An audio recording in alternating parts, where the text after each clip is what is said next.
Canada seized a rare moment in history when U.S. President Trump abruptly walked away from the G7 table in Alberta.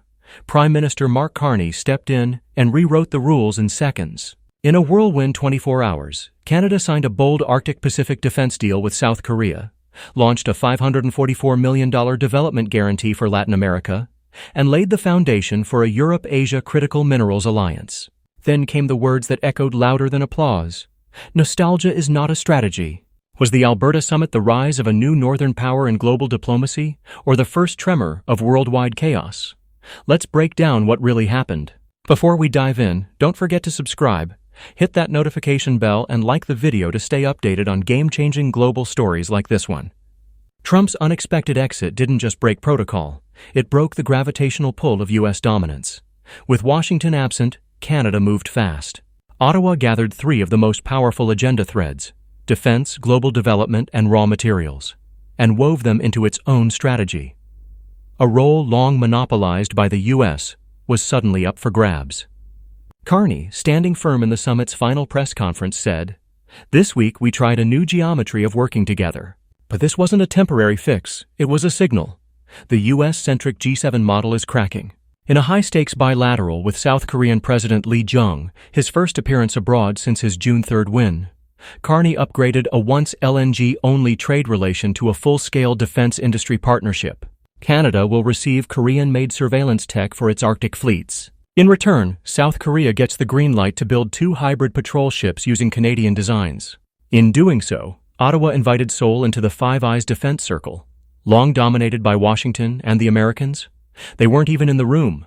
Literally, U.S. diplomats were reportedly barred from observing the Canada-Korea session, and American journalists were kept outside. Later that day, Ottawa dropped another bombshell. Canada's International Development Minister, Miriam Siani, revealed a bold new initiative: a $544 million loan guarantee program for Latin America and the Caribbean. This came just as Washington announced a brutal $60 billion cut to its foreign aid budget. While smaller in dollars, Canada's move had symbolic weight. Ottawa wasn't just filling the gap, it was planting a flag. The funds will support wine farms in Jamaica, cocoa facilities in Colombia, and climate insurance in Honduras. Carney's remarks were sharp, referring to Trump's threat to raise tariffs on steel and aluminum from 25% to 50%. He called it a minefield in the international accounting system.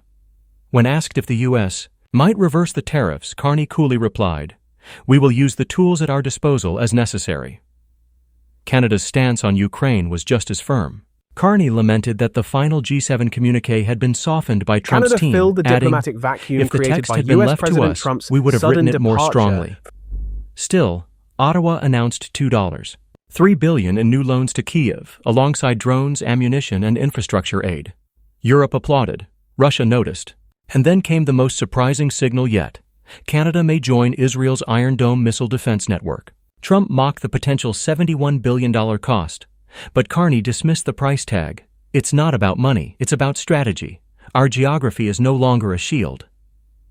Translation: Canada is ready to take on missile defense responsibility in the Arctic under NORAD. On the economic front, Canada led the launch of the Critical Minerals Alliance. It connects Canadian cobalt and nickel to German refineries, South Korea's Celtech, and Japan's recycling science. Canada wants to sell high-purity gallium and germanium to Germany. Berlin will export robotics to Ontario's battery lines in return. It's a clear pivot, away from China toward a friendly supply chain. Canada also entered into AI and quantum data sharing protocols with Japan. Quantum labs in Waterloo will test Japan's zero-energy chips, and Ottawa will gain access to Tokyo's climate modeling AI libraries. A joint digital ethics guide was unveiled, defiantly independent of China and Russia's data models. Even climate took center stage. Canada still reels from the 18 million hectares lost to forest fires in 2023. At the summit, a groundbreaking AI-based fire warning system and the LEO-OPS Polar Satellite Integration Project got the green light. "Global disaster response," said Carney, "must break free from geopolitics." Closing the summit, Carney declared, 50 years ago, the G7 wasn't about preserving the old, it was about creating the new." And then the line heard around the world, "Nostalgia cannot be a strategy." When asked if Canada's complexity-based approach could coexist with Trump's keep-it-simple rhetoric, Carney replied, "Complexity is often just system awareness, subtle, sharp, and unmistakably critical." While critics in Washington downplayed Canada's development moves as northern benevolence, Latin American leaders welcomed the diversification. Ottawa's shift from aid to investment guarantees reflects a longer-term strategy, and it's being closely watched by the IMF, World Bank, and even the EU and Japan. Underneath all this, a new rhythm. Trump's tariffs, China invites, and Russia comeback talk have pushed the G7 into a new dynamic. When the US walked away, the others moved forward. Canada's Korea Defense Pact, the Latin America Fund, the Minerals Alliance, all signs of a post-US power structure. Inside the press room, Carney's poise and precision showed that diplomacy could still be sharp, without being personal. His final warning: no matter how friendly or distant the White House may be, we will defend our interests. The real test? What happens in the next 30 days as the tariff dispute unfolds. But one thing is clear. The G7 is no longer Washington's stage alone. It's a crowded midfield now, and Canada just took the ball. What do you think? Are we entering a new global era, or just watching temporary turbulence?